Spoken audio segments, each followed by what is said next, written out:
You're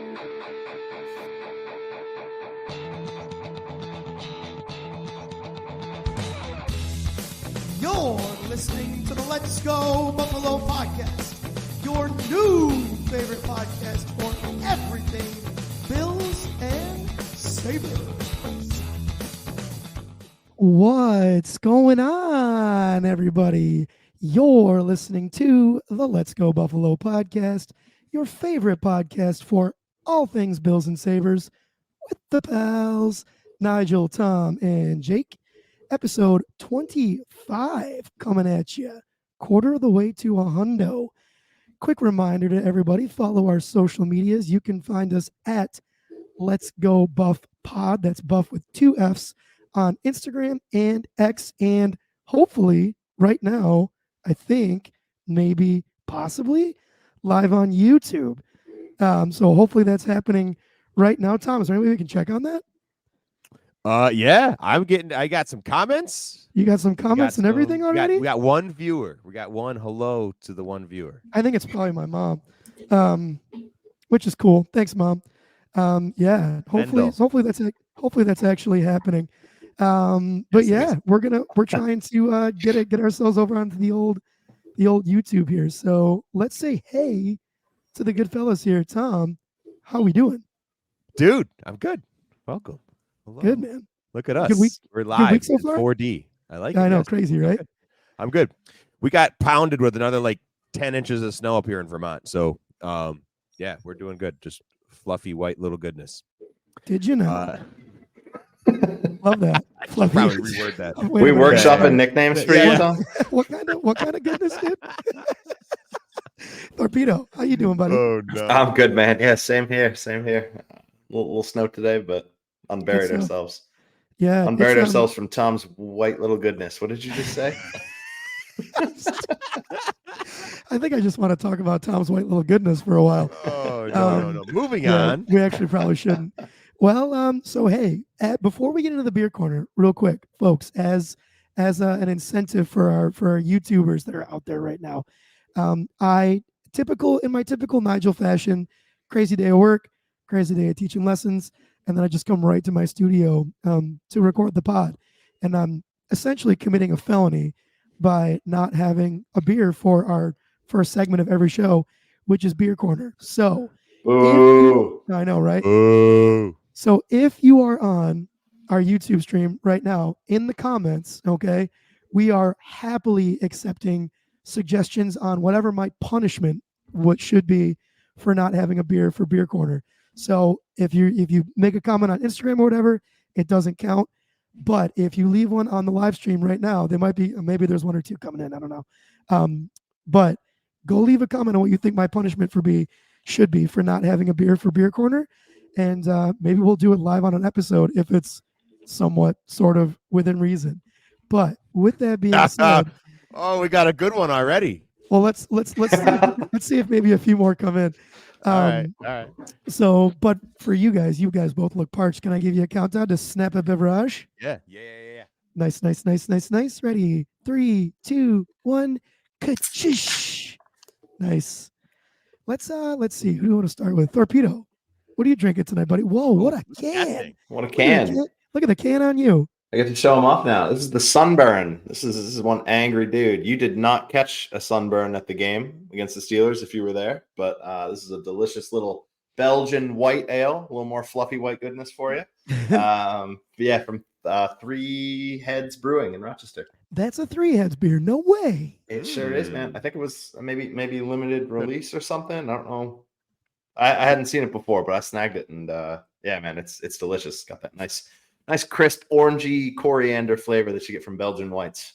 Torpedo, I feel like, are you a big fan of the Belgian beers, dude? I feel like you've had a bunch of those this season on the podcast. I get behind them, yeah, for sure. I wouldn't call myself like an expert, but I like drinking them. That's for sure. I bet you do get behind. I don't know many beers that Jake doesn't like, so that's a large majority. He's definitely pro beer. Yeah, we're not picky. Tommy, what are you drinking there, buddy boy? I got something new. I'm excited. It's from Wilmington, Vermont, Valley Beer. You don't live there. And it's an IPA. It's very cool. I'm excited. I haven't had any of it yet, so I'm excited to enjoy it tonight. Hold up your can again, and then hold your beer. I'd say so far so good. I want to see the can again. Oh no, I lost audio. Oh no. Well, hopefully Tom comes back here. Jake, can you still hear me? Yeah. I can hear you. I can All hear right. Tom too. I can also hear Tom. Well, hopefully he comes back here. Maybe Jake, you can work with him in the chat while I cue us into the next thing here. Yeah. So the excellent news here is that the Bills have made it through the wild card round of the playoffs, right? A nice rousing 31-17 victory over Mason Rudolph and the Steelers. Let's see. I'll start with a prevailing positive note here.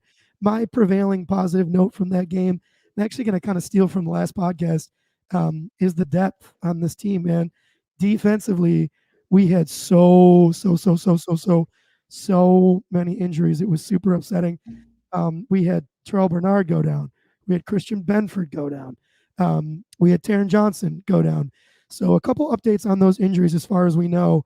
Taron Johnson is in concussion protocol, which obviously isn't great, but also isn't like the end of the world because it's pretty frequent now that we see guys come back in within like a week of being out with a concussion. I'm not sure how in depth all of that is in terms of them actually being like healthy, but I would be stoked to find that he was able to come back for this game, which would be awesome. But the guys that came in for those injured guys, you had Dorian Williams come in, you had Cam Lewis come in, do a pretty admirable job. And so, yeah, just once again, the depth on this defense being stressed big time. But yeah, man, it's I'm a little bit concerned for next week because there seems to be I don't know who we're gonna get back. It looks like Rasul Douglas will be good to go. I think Tyrell Dodson would be good to go. But yeah, at this point, I'm a little bit nervous for the defensive depth going into next week. But once again, it was stressed, and once again, we came out okay. So yeah, that's my big positive is once again Brandon Bean putting together some insanely good depth for this team. Jake, did you have a positive that you wanted to add in?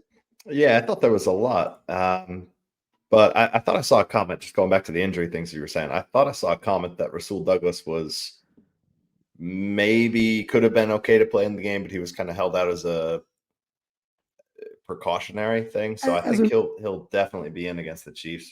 yeah, Great news to yeah. get a little bit of corner depth back. Yeah, it looks like essentially what he was saying before was, oh my God, I'm just reading Ben's comment about the 3-4 locos before next pod ends. That's a good way to end up in the hospital. So yeah, dude, I saw that he felt like he was going to be good to go for this coming week against the Chiefs. I did see what you were saying though. He could go, but wasn't going to be something that he was going to feel like great about. So I'm okay with him sitting out that game, particularly now since we won the game. But yeah, he would be huge to get back. I would imagine that Tyrell Dodson is able to go. So leading into this game, this upcoming Chiefs game, if we were able to get back Rasul Douglas, Christian Benford, and Taron Johnson, I would feel immensely better. Tyrell Dodson would be a nice bonus as well, but who knows what's going to happen there for sure. It's tough to say. Yeah, Um, the defense they've been warriors all year, despite a ton of injuries. Man, they've been banged up the entire year. It seemed like. yeah, yeah. So it's going to be tough to see what happens with all that, but that's that game, and we're still talking about positives from the Steelers game. Do you have a positive you want to share, Jake?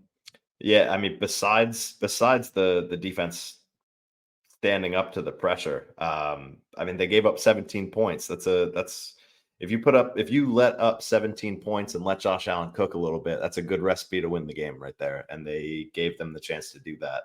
And then I thought offensive side too. The offense generally took up the call when it was needed, and put points up when they needed. In particular, that drive in the third quarter, I think they ate up like half the third quarter, just kind of slowly marching down the field Yeah, and put up a kind of a dagger there. But overall, yeah, I really thought the offense looked pretty decent, honestly. No turnovers, if I remember correctly. And look, I think Josh Allen put the game on his back when he needed to, and got the ball to maybe not the receivers you'd expect, but the receivers that came through and won them the game. So we can get into those guys in a second here. But yeah, for sure. That's for me. Just complimentary overall. Like the team played a complete game, I thought. Yeah, the complimentary ball was good. Like, for example, like that Kyer Elam touchdown, right? Sorry, I'm adjusting my mic a little bit here. That Kyer Elam, not touchdown, but interception, right? Like, you want to talk about complimentary ball, getting that interception and then immediately putting up 7 points to go up 3 scores. That was absolutely massive. I think Mike Tomlin actually talked about that in his little like weird halftime presser thingy. Yeah. Which, by the way, I think it's criminal that they make coaches do that in the middle of the playoff game.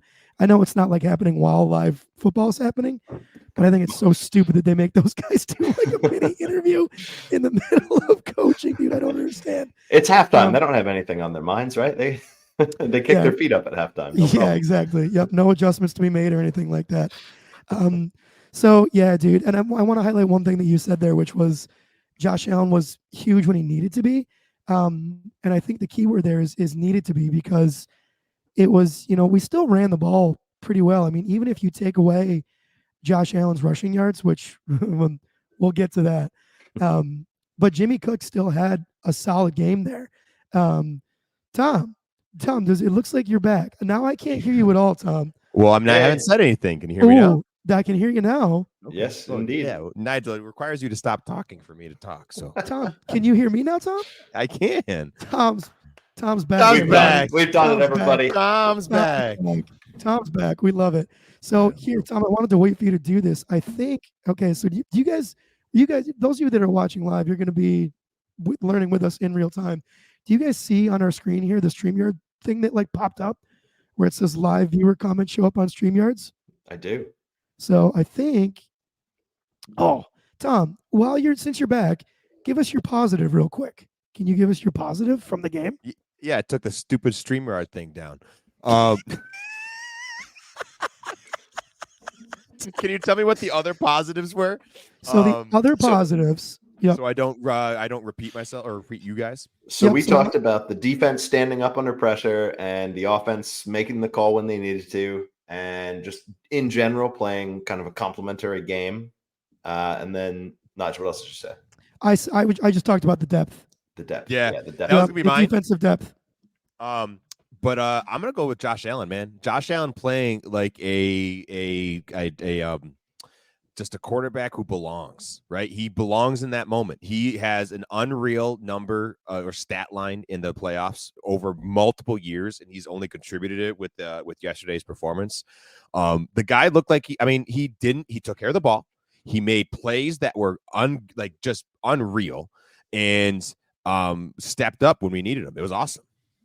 Yeah, he was like, well, we kind of talked about that when during your hiatus, Tom. Like, Josh Allen stepped up when he needed to, which was like, that was the biggest thing. But part of, hey, Leah in the back behind Tom, one of the huge things there was like, he didn't have to be a crazy hero all game, because Jimmy Cook still ran the ball pretty well.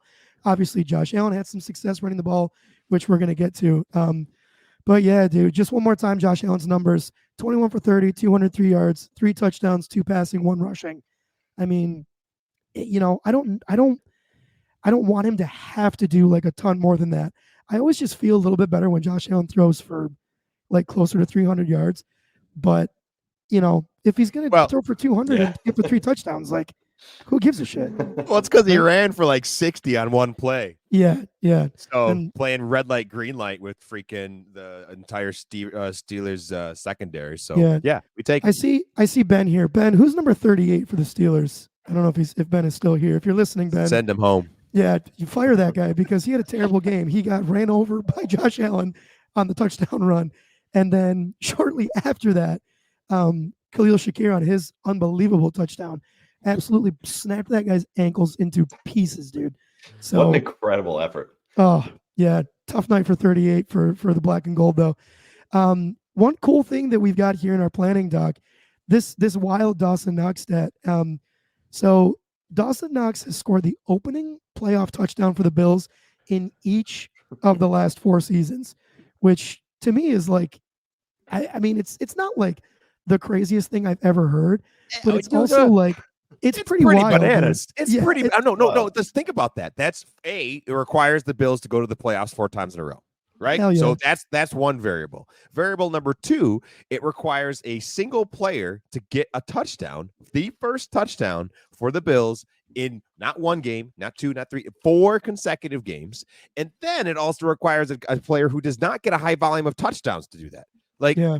the guy has a handful. Like, he's definitely a red zone threat, and he's great. But I would not say that he's got 12 touchdowns on the year. So it's yep, sign me up for a Dawson Knox touchdown. Like, that's a pretty bonkers stat. Like, we should absolutely start gambling on that. Like putting like Dawson Knox first touchdown next season. If we're here next season, yeah, I'm doing it. I turned to my dad and said that. I was like, look, I got to start putting money on this. Like, what are we doing? This is money that we're missing.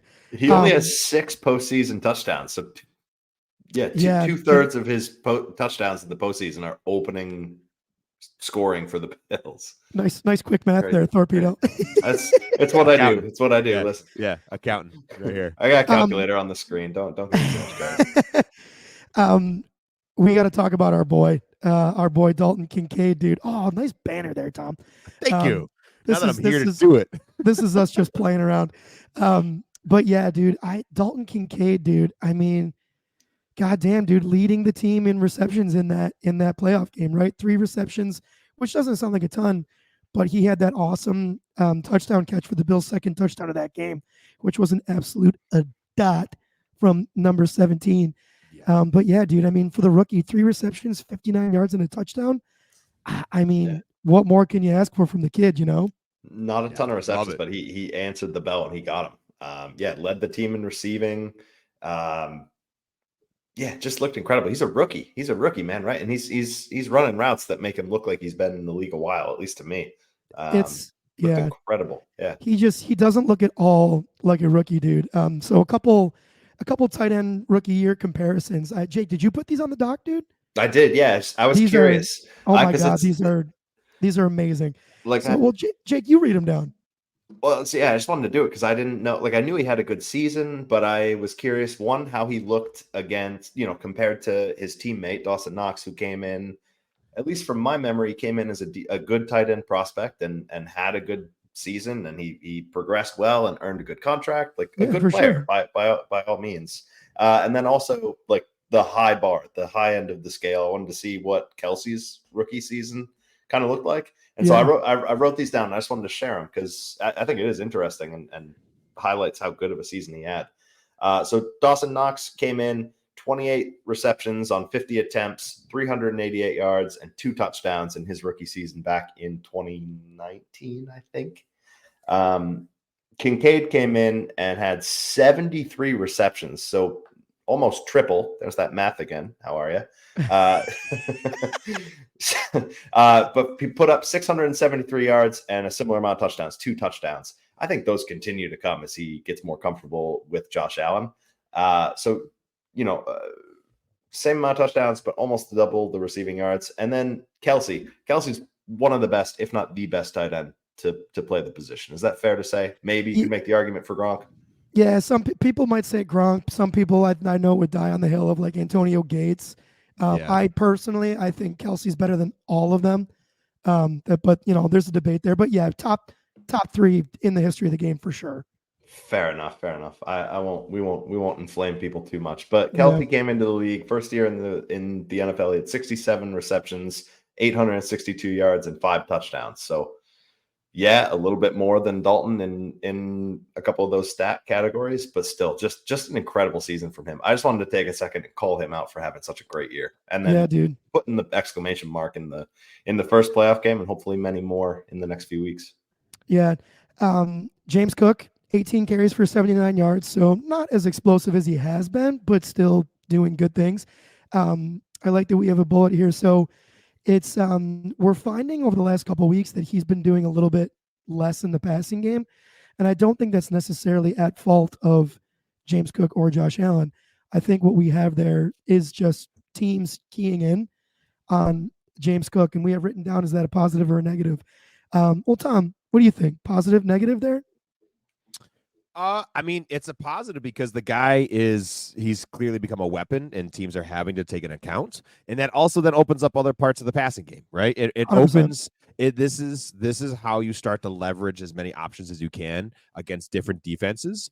If defenses have to account for James Cook, that means they cannot account for other parts of the offense. So it opens other things up. Yeah, and I feel the exact same way. Like if you're keying in on one guy, all that is taking attention away from Stephon Diggs, Khalil Shakir, Dawson Knox, Dalton Kincaid, right? Like all those guys. So I think it's great that he's established himself as a threat, and now teams because what happens if you don't take him into consideration? He's gonna make you look so stupid. He's going to make you look silly. And then if you do it's an ebb and flow. It's a, hey, you try and take this away from us, we'll beat you another way. All right, exactly.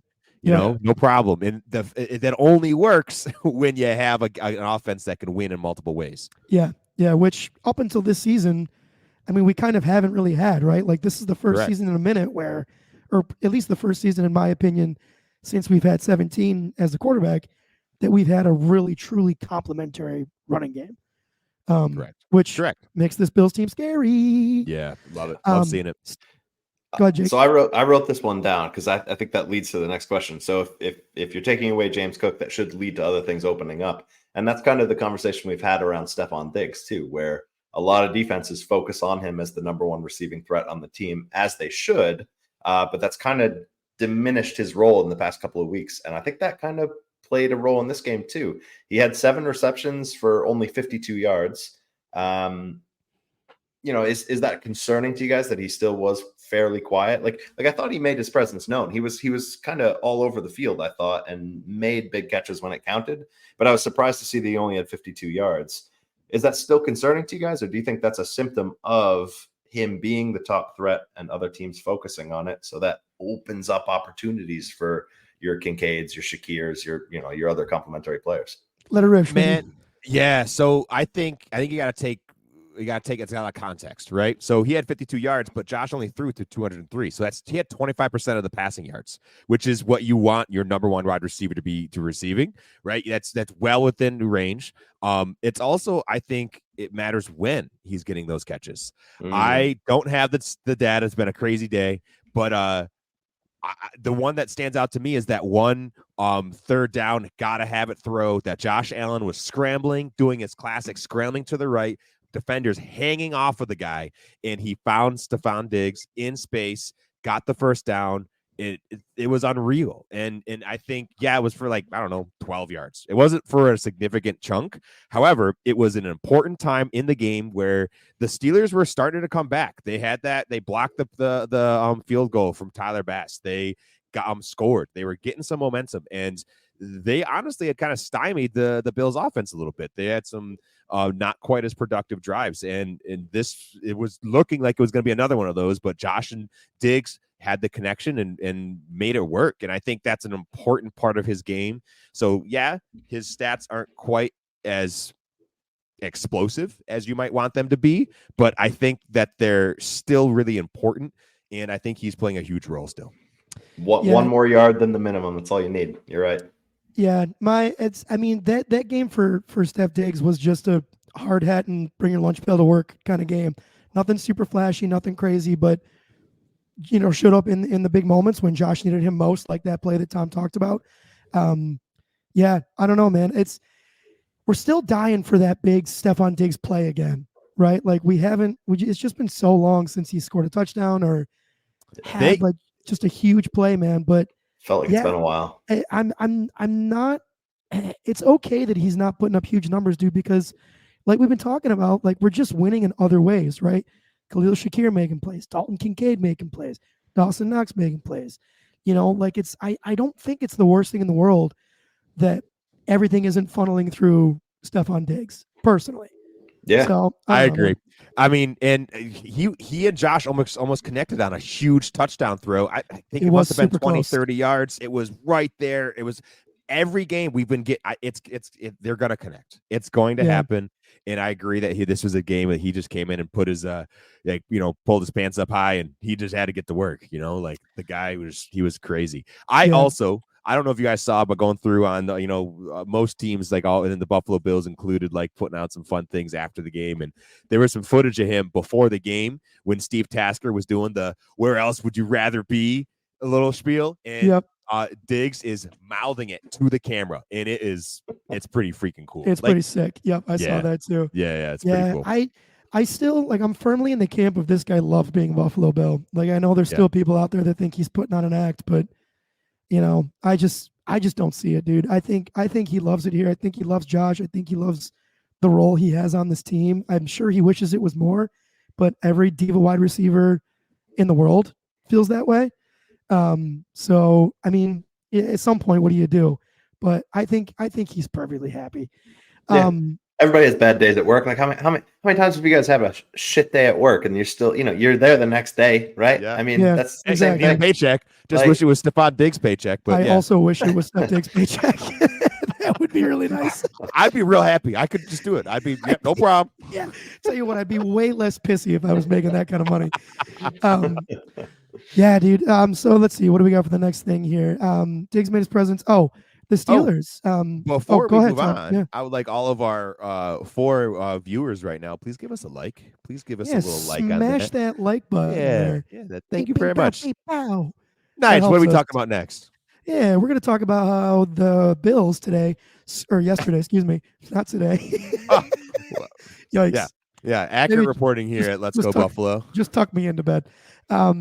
Yesterday, the Bills put up more points than the Steelers have allowed literally all season. The Steelers have given up 30 or less points to every opponent this year, and the Bills toppled that a little bit. We like that a little bit. It's nothing crazy, but it's a fun little fact to just toss out there. I think it obviously makes a massive difference when you don't have a guy like TJ Watt. And I really do think that if he was playing in this game, this probably would have been at least a much closer game, if not a game where my nerves were shot a lot more than they were, because there were times where my nerves were shot, and we can get into when that was. But it's hugely unfortunate for the Steelers, massively fortunate for us that TJ Watt couldn't go. But yeah, fun little feather in the Bills cap there. It's still a formidable defense, dude. That Steelers defense is no joke. I mean, Minka Fitzpatrick was back. Cam Hayward was causing freaking problems. Like, he was an issue. They made their presence known. It was not a gimme game. Yeah. No. In the 11 games that TJ Watt has been injured for or didn't play in since he was drafted, the Steelers have won one of them. So, I mean, him being out is massive. Yeah, I think that official got to walk back to the GM and be like, all right, buddy, what are you paying me? Yeah, I mean, he's that much of a game breaker. With that playoff game yesterday, they're now 1-11 with TJ Watt out. Yeah. So that's a tough. That's not good. It's a tough way to win games, dude. I think if I truly, and this is just an opinion, right? Obviously, but if that's your record without one guy who is not your quarterback, that feels like a bit of a problem to me in terms of roster construction, right? Like, because TJ Watt, granted, I mean, I think you can easily make the case that he is the best defensive player in the league. I feel like he's hurt a lot. Is he not? Like, I feel like he's hurt a decent amount. I don't think he's ever missed like an entire season. Like, he's maybe. I'm not sure. I don't know. I don't want to. I'm not an expert, but I think it's just a usage. I mean, he's on the when he is active, he's on the field for. Never comes off the field. It feels like he's on the field for the entire game. Yeah, so like at some point, you're just gonna get ripped in half. It could be. We took a lot of flack as Bills fans yesterday for the refs being massively in our corner. And maybe my bias is creeping out here, I didn't feel like it was super crazy. I think they missed a holding call or a pass interference call on George Pickens at one point. Possibly 2 of those, I could see the case. Outside of that, dude, I really didn't feel like there were too many calls that were massively missed by the refs. Well, and you say you give those penalties up, like you're giving up a first down or something like that. Like, I don't think that's changing the script of the game. I don't think it is either. And that was going to be my next point. Like, okay, let's say you do get that call. And the one that everyone's super pissed about was pretty late in the game. It was before the Khalil Shakir touchdown. So I think at that point in the game, it feels a little bit more impactful, right? But I mean, I don't know, dude. If he gets that first down, let's say they do even score, the Bills score on the next drive with the Shakir touchdown. So like, piss him on all you want, but I don't feel bad for you.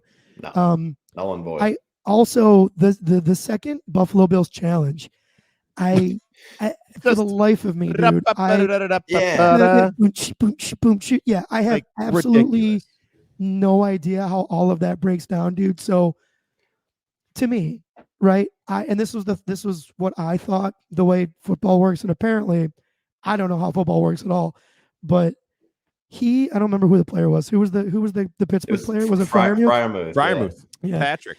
So he had the ball, right? He fumbles it, right? And as well after he loses possession of the football touches his helmet. And I guess because it touches his helmet and there is a part of his body that is out of bounds, that play is considered dead. Now, my thought with that was in order for the ball to be considered out of bounds in that situation, I recognize that if a part of the player's body is out of bounds, the ball is also out of bounds. But I thought the player had to have full clear possession of the football for that to go into effect. I don't understand how he can openly not have possession, have a part of his body be out of bounds, have the football graze his helmet, and have that still fall the Steelers' way. That seems super crazy to me. Either you have either info or thoughts on that. No info at all. I'm a void of info, but that makes no sense to me. Like if he had possession of the ball and is moving out of bounds and goes out of bounds like while he has possession and kind of loses it at the same time, I understand that. But he fully was in bounds and fully lost the ball. Like the ball was out and then his momentum kind of carried him out of bounds. And then Bale Inspector comes in and dives on it and hugs it all in bounds. The ball never left play. So I just don't understand how it's baffling that his foot grazes the white part of the field, and then we're left with that being out of bounds fumble. Right? Am I crazy? Yeah, I mean, so I think in the all in all, like, yes, it's kind of like a goofy end of it, but I think the consequence of it is the bigger deal. The fact that like the Bill, like Sean McDermott lost because he won his first challenge, and for whatever reason, if you lose your second challenge, now you lose all your challenges. You're not able to challenge anything because the refs messed up their first one, and he called them out on it. That's the thing that I'm honestly more upset about. I agree it's goofy, and I think it's the letter of the law is the issue, is like how it's written. I also think that it's how it was called on the field, and then that goofy thing of what's called in the field, and it has to be clear and obvious to be turned around. So Yeah. I think we get into that, but I think the bigger issue is, thankfully, it didn't come to bite us in the butt, and we're Yep. good. Yeah. But Yep. it's just, that was absolutely a fumble recovery by Bell Inspector, but that's how it goes, Yeah, I'm not complaining about it. Like they still won the game, of course, and again, I don't think that plays into the game script, but I was just baffled by that call. It seemed ass backwards. Yeah. Can Tom, I ask you? Sorry. I wanted to ask you guys about the challenging in the NFL too. They said something on the broadcast where the Bills had challenged for an earlier call and won, and then they challenged for that one and lost. So then they were unable to challenge through the rest of the game. Can you guys just inform me and anyone else listening that doesn't really know about those kinds of rules? Like, what are the challenging rules? Why are they the way that they are? And anything you guys got is helpful. Nige, do you feel confident? I'm producing. So Tom, if you can maybe sing us a song for a second. Yeah, I can feel confident for a moment here. Yeah. But no, so the way it works is it's really just trying to deter coaches from challenging everything, because if you challenge something and you get it and you don't win it, you lose a timeout, right? So there's a consequence there. But Sean McDermott had, at the beginning of the game, he challenged and then won, so was not the timeout was not taken away. Right. And then we got to the second one here when he challenged this Bale Inspector fumble recovery, and it was upheld. So he was technically denied. We lost a timeout. And yeah, I'm not sure why he lost his ability to challenge. I actually don't know the answer to that. So I think I have it here, Tom. While I'm talking about this, check our private chat because I asked you a question in there. Okay. So it says here, if one of the first two challenges is unsuccessful, it automatically means they cannot get the third potential challenge for the game. So if you're going to challenge, you have to continue to be right. Okay. And like if you continue to be right, you keep getting to go. If you miss one of those first two, though, you're done. You lose it. So if you get the first two correct, then it doesn't matter if you're wrong on 3, 4, 5, 6, 7. You can just. Well, I keep think going. you only get three. I think you only get three. Okay, that's that. Yeah, but if one of your first two is unsuccessful, you're done. Okay. So, yeah, which seems pretty cutthroat, but I think it's like Tom's saying, like they're trying to make sure that if you're going to challenge, you're super confident about what it is that you're challenging. Which I don't question McDermott's decision to challenge either of those. I think they were both good ones to challenge. I mean, clearly the first one got overturned, and the second one was. I would have.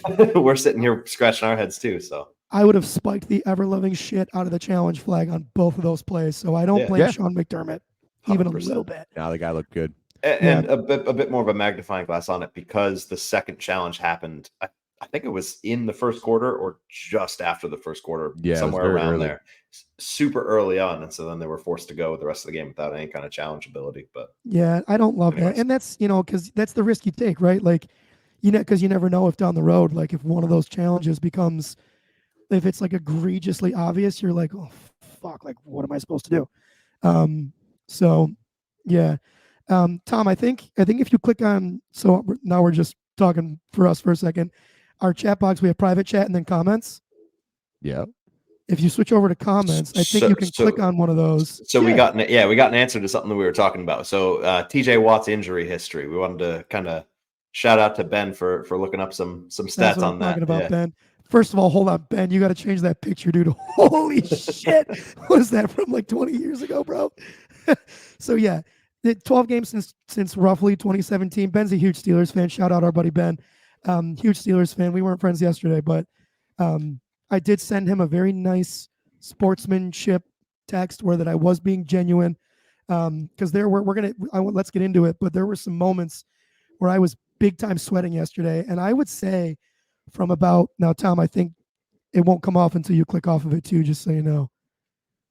Do you want me to get so Nige, you okay? Ready? We're getting back into it. I'm not sure when you want me to have these up or not. I'll tell you. Make it go away. Yeah, make that one go away. I don't need to see that picture of Ben anymore. We'll just have to communicate those. This is fun. We're learning as we're going. But yeah, dude, I would say from the blocked punt over to when Khalil Shakir scored that touchdown, I wasn't feeling great. I was getting pretty nervous. I was shaking in my boots. I don't know, man. It just like the injuries were piling up, and we had a couple drives that stalled out after like 2 or 3 good plays, and it just started to feel like, okay, are the injuries going to be too much for us to overcome? And I don't know, man. Like you guys might have noticed, like I disappeared from the text chat for a while because I was just doing that nonstop, watching the game, like head in my hands. It was just stressful. Absolutely panicking. It was stressful, dude. Yeah. Tom, what were you feeling during those times? Like, just put it together, boys. Just put it together. Right. Just like hold please, it together. Please find a way. Yeah, held together is bubble gum and duct tape, but we did it. And let's get into the defense too, because the injuries. So going into the game, Gabe Davis, Dotson, and Rasul Douglas were all inactive. During the Steelers game, all these players left and did not come back. Balen Spector, Christian Benford, Taron Johnson, Terrell Bernard. So now, if you keep in mind Trey White and Matt Milano, you are suddenly down, and not just on defense. You are down Matt Milano, Trey White, Tyrell Dodson, Rasul Douglas, Christian Benford, Taron Johnson, Terrell Bernard. That is 7 out of your 11 starters that are not on the field. And in some cases, you're down to like your 4th or 5th guy on the depth chart, which is insane. Not even a little bit where you want to be in a playoff game. Yeah, dude. I don't even know what to make of all of that. Now, here's the good news, and we talked about it a little bit at the top. It looks like for next week, Rasul Douglas should be able to go. and I feel pretty confident that Tyrell Dodson should also be able to go. Sean McDermott seemed pretty relatively confident that he could go this week against the Steelers, but I don't know, man. Like, Tom, do you have any? Have you either of you seen anything on the injuries? So I've seen that Terrell Bernard was not as bad as it looked, because he was carted off and put on, like, they had the air cast put on him right away, carted off, right? I thought immediately ACL. That's what I was thinking, right? Yeah. So we saw it come back that that the scans came back negative. It's most likely just some kind of ankle sprain. Now, ankle sprains are not good, especially, I mean, it's gonna hinder him. I'm not sure we're gonna see him this weekend. I've not seen anything about Taron Johnson. That was head, correct? Yeah, So he's in concussion protocol. That Sean McDermott is confirmed fantastic that today. Good. Okay. And then I'm hoping that Rasul Douglas is back. I did see a quote from him saying that he's feeling like he was good to go, but the team held him out. So I think we're gonna be just fine. Yeah. Begs the question. I mean, no offense to the Steelers offense, but I think you have to say Kansas City's got a little bit more potent of a quarterback and receiving core. So can they come back and put up? Yeah, go ahead. That's where I almost disagree with you, because obviously Patrick Mahomes and Mason Rudolph are not even sure they play the same sport. That's how far apart they are.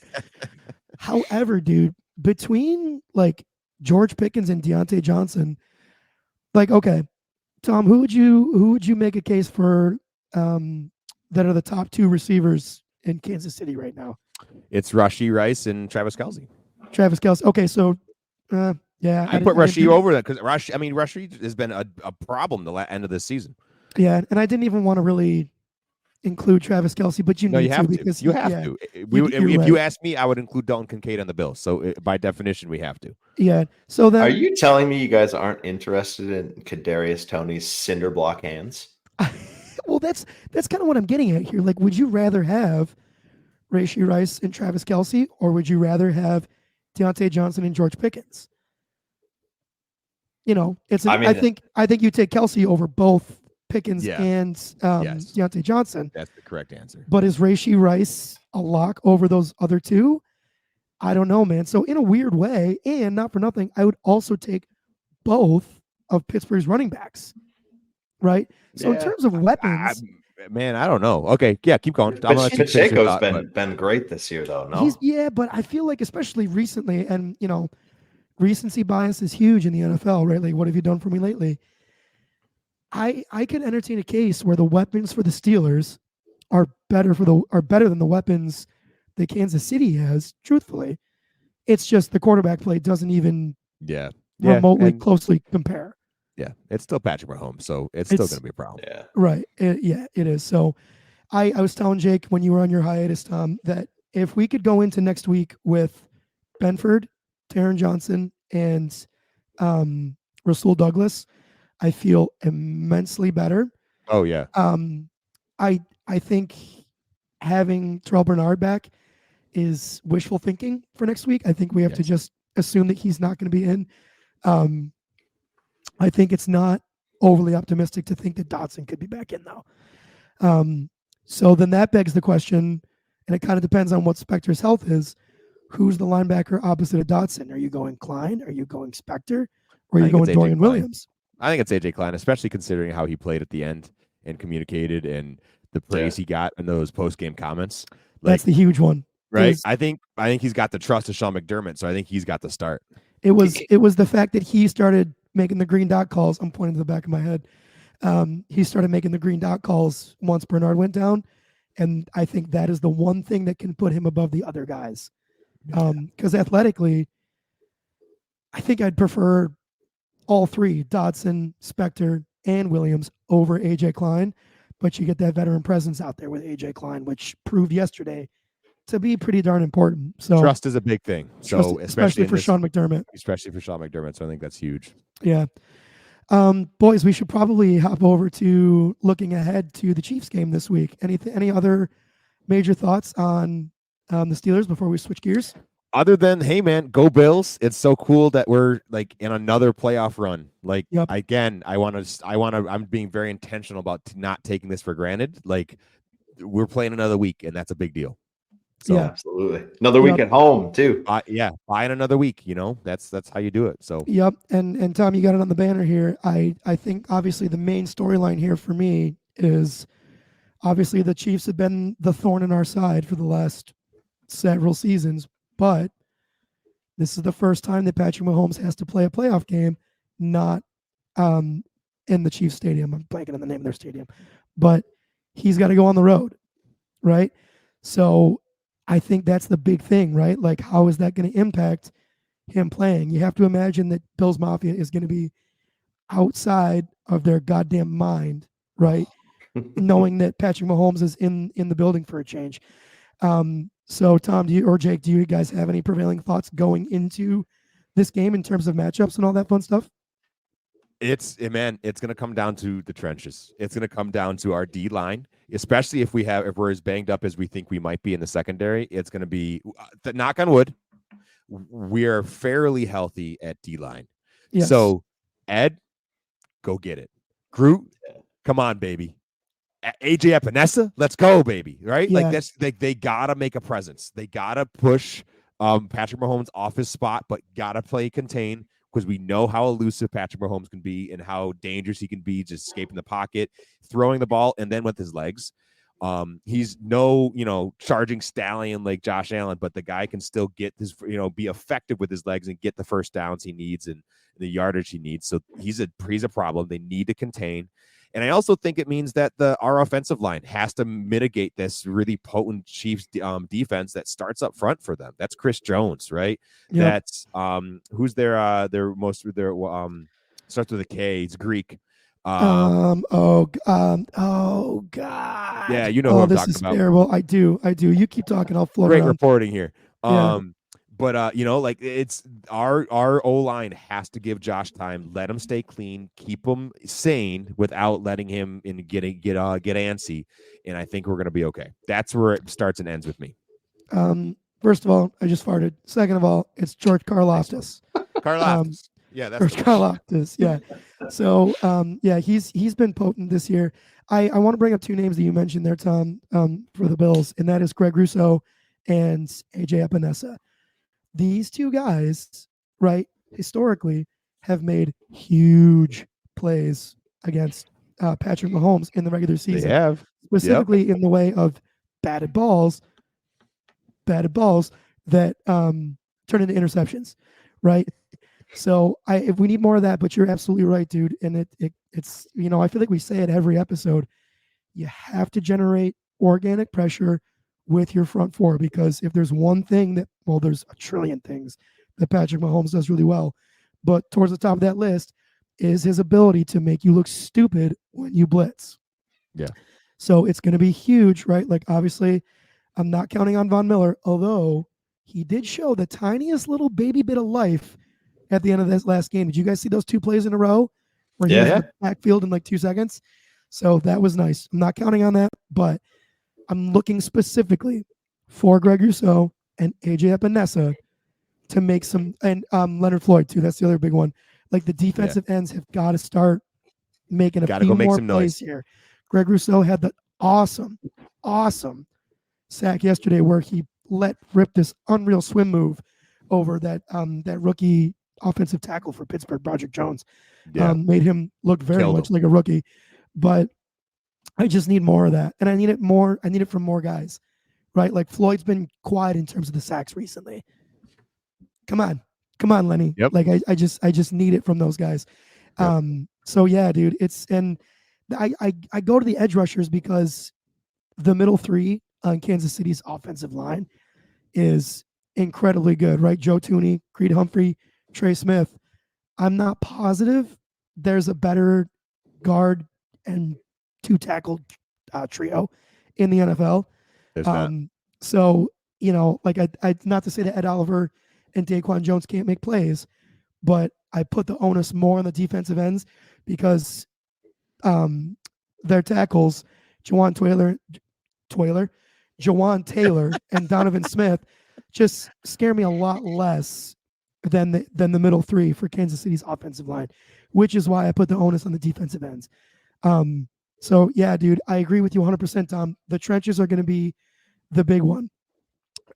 As I continue to look at Kansas City's defense here, Nick Bolton's obviously a problem, but I think that's a guy that you can, in coverage, put in conflict with James Cook, Dalton Kincaid, all those guys. I think one of the things I'd really like to see, and we kind of saw it a little bit yesterday with the first 2 touchdowns coming from Dawson Knox and Dalton Kincaid. I want to see more 12 personnel in the passing game, right? And I want to see situations where both Kincaid and Dawson Knox are running routes, because both of those guys are so athletic, dude. I just think it puts, no matter who your linebackers are, I just think it makes your life a nightmare if you're a defensive coordinator. Yeah. Right. That's one thing I'd like to see going into this game, is a little like lean on those tight ends more. Right. Because I don't know. You've just got so many weapons. I don't know. Yeah. I can't see a world where a defense can cover Diggs, Knox, Kincaid, James Cook, and Khalil Shakir. Like, show me that defense. Yeah. I think that's a great point. I think that's where we're going to have to live and die. Yep. And then offensively, Tom, you hit on the head earlier. You just have to be aware of Chris Jones at all times. Yeah. Right. Account for him. Get help to whoever needs it, and do what we can to mitigate him. Maybe run right at him. Like, I don't know, do that kind of, get that run game flowing. Keep the control of the ball. Do all that. I imagine Mitch Morse is going to be moving to double wherever Chris Jones is. Like whatever guard Chris Jones is lined up over, I imagine Mitch Morse is going to be required to move to that side. So that should help, because Mitch Morse is so solid. And then it's Travis Kelce, right? Like, and we talked about Rashee Rice too, but this is where I get super concerned, because we have 2 athletic linebackers left, and both scare the hell out of me in terms of covering a guy like Travis Kelce. I think this is, and I don't like saying this because it puts so much pressure on one guy. If Taron Johnson can't go, I'd be willing to bet money that Kansas City's going to win this game. Because without Taron Johnson to impact the tight ends portion of the game, I don't have the faith in Spector or Dorian Williams to handle Travis Kelce. Maybe that means it's a situation where Jordan Poyer is on Kelce duty, and you have Taylor Rapp maybe come in, or Cam Lewis play some safety. I don't exactly know what the answer is, but that is my prevailing concern. If anyone in the comments has thoughts, I see Dana's in here. What's up, Dana? Don't hesitate to, post what your thoughts might be. But that's my big prevailing concern with the injuries that we currently have to the linebacking core. I don't know what we do about Travis Kelce. Rashee Rice, I'm way less nervous about, because we're going to be in a zone anyway. And listen, if the way that we handle Tyreek Hill is any indication of what we can do against Rashee Rice, he's going to make plays. Sure, he's been really good lately, but it's not something that's going to keep me up at night the way the Travis Kelce stuff does. So, yeah, that's my rant there. he can make you pay for sure. Either one of you have thoughts on any of the things I said, or your own thoughts on the defense or the offensive matchup against the Chiefs coming up? We've talked about it so much, right? Like, it's just, we've played the Chiefs so many times in high stakes situations. Like, the only big difference here is that it's at home, which obviously helps. But the game against the Chiefs earlier this year was kind of a do or die moment for the Bills. They were not. They were pretty down on their luck at that point. Had given up a lot of games that they shouldn't have, and they needed to win that to continue making an argument to get into the postseason, and they did. So. And in truth, we were that far from losing that game, right? Yeah. So, like, granted, still in Kansas City, right? I don't think we can overestimate the value that Bills Mafia will bring to this game, because they're going to be loud as hell. Oh my God! Yeah. It's gonna be sick. But yeah, dude, I just, given the injuries that we're dealing with right now, exceptionally concerned about Travis Kelce. Yeah. I don't give a shit about Kadarius Toney. I mean, hell, dude, I can't even tell you any other wide receivers on the team besides those guys. Justin Watson, he seems to make like one or two big plays a game, but whatever. Marquez Valdez-Scantling, whatever. Mecole Hardman, whatever. It's Rashee Rice and it's Travis Kelce. And those are my big concerns. Yeah. That's So, enough. I'm still concerned. It's 100% that's enough, dude. But Travis Kelce's enough. But the Yeah. emergence of Rashee Rice, is it, Tom, you know if it's Rashee or Rashee? I think it's Rashi, but I guess Rashi? I don't know. Oh, God. I'm not a. Yikes. We're going to get crucified for that one. But yeah, dude. So I think, I talked about a couple possibilities there for what you do with Kelce, and I think it's probably going to end up being one of those. But the big thing that's going to impact it is who's available to play, right? Can Spector go? Can Dotson go? Can Christian Benford go? Can Taron Johnson go? Right? Like all these pieces matter. So I guess the big thing is going to be who's able to play. And we won't know that until 2 hours before kickoff, which will be 4:30-ish. So it's kind of a wait and see, but those are my thoughts as to what we can do to handle those guys. And then, yeah, Tom, you touched on a big one too, the contain on Patrick Mahomes. You gotta contain that guy. Yeah, totally. But let's get some score opinions. Some score predictions. Excuse me. Score predictions on this game. Oh boy. Do we have an early weather forecast? I think it's gonna be Let's see fine. I think here. it's gonna be just cold. Don't worry, I have Orchard Park on my speed search here. So let's see, 10-day forecast. Yeah, it looks cloudy and 25 degrees as of right now. Not too bad. Yeah, not too bad. That doesn't. So given that, and then with weather not being a huge factor, I have to imagine it's going to be a decently high-scoring game. I'm going to say 27-21 Bills. I'm gonna go a closer game, 27-26 Bills. 27. Ooh. Oh my God, dude! If we can. I know. If it's one gonna be point, it's gonna be a late field goal. T-Bass If is it's- gonna have to come back. Oh, should we talk about him real quick? No, we're getting long-winded here. Let's just keep moving. Okay. But all right, yeah. T-Bass, I'm saying my prayers for you, bro. Find your stride, He's dog. gotta get his mojo. Yep, find your stride because there's a big chance that we're gonna need you big time this game. Please find it. Please find your way back. Jake, score prediction? I'll go 24-18 Bills. 24-18. Okay. Cool. All right. Welcome to Buffalo, Taylor Swift. I hope you have an awful time. Yeah, I hope you're absolutely miserable and cold. Oh, look at that. The Sabres still suck. Sabres are still bad. Yeah, they're doing stuff. They're playing. Yeah. Yep. Jake, you want to give us the quick rundown? Oh, I didn't even think we'd go into it, but yeah, for sure we can. Look, they've won 2 of the last 3 games since we last podcasted. They won against Ottawa, they lost against Vancouver, won against San Jose. So 2-1 in that stretch. They have upcoming games this Wednesday, the 17th, against Chicago, and they have another game on Saturday, a matinee against Tampa Bay.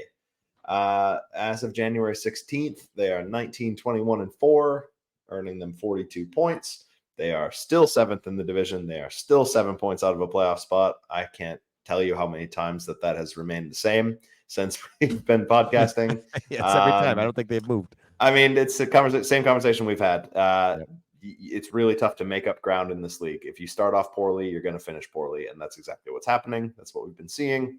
To finish on a positive, UPL's been heating up lately. He's looked really good in his last couple of games. He's 4-1-0. He's got a .950 save percentage in those games and a shutout the other day against San Jose.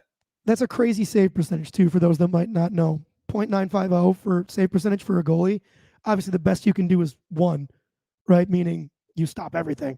So .950 is significantly freaking awesome. Yeah, not a huge sample, but still, 95% of the shots that have come at him, he's saved. That's a great metric for an NHL goalie. Yeah. So, but the Sabres overall still cause us a lot of pain and tears and sadness. Yeah. Still suck at the moment. Yeah. Still suck. Yep. More of the same. Tom Smith, you beautiful, beautiful, beautiful man. Take us out. folks, thank you so much for hanging out with us, and especially this new little venture here on YouTube. This has been fun. Yeah, Thank thanks you for for your the patience. interactions. Yeah, appreciate it. If you have any feedback, please reach out to us, especially if you know us personally. Just shoot us a little text. We'd love to hear it.